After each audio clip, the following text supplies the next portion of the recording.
Madame la maire, mes chers collègues, au Conseil de Paris du mois d'avril dernier, notre groupe avait déjà demandé l'installation de purificateurs d'air dans les cantines des écoles parisiennes par les services de la mairie de Paris, vœu rejeté par votre majorité sans explication.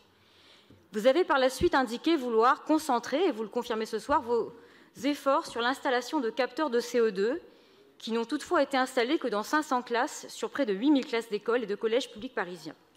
Pour notre part, nous considérons que ces capteurs ne constituent pas une solution. En effet, et pour rappel, la seule utilité de ces capteurs est de mesurer la qualité de l'air et de préconiser, si besoin, l'ouverture des fenêtres. Or, la seule ouverture des fenêtres, impossible en période hivernale, ne saurait constituer à elle seule une stratégie sérieuse de lutte contre la contamination au Covid.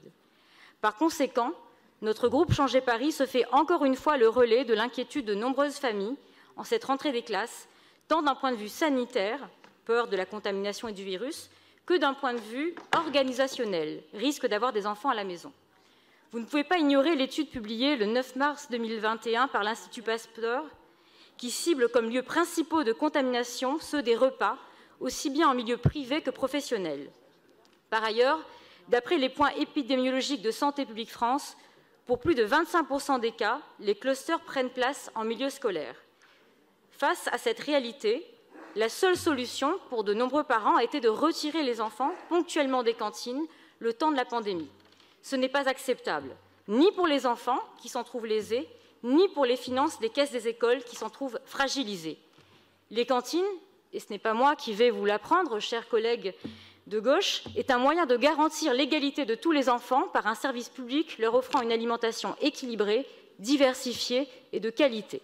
Une fois qu'on a rappelé toutes ces évidences, que fait-on ? Que faites-vous aujourd'hui pour garantir un air sain aux petites Parisiennes et aux petits Parisiens? Qu'attendons-nous à Paris quand d'autres villes de France et d'Europe, et comme par exemple la mairie du 7e arrondissement, ont déjà expérimenté avec succès le recours aux purificateurs? Il faut conclure, s'il vous plaît. Le fait que Paris ait perdu plus de 6000 écoliers ne vous interpelle-t-il pas?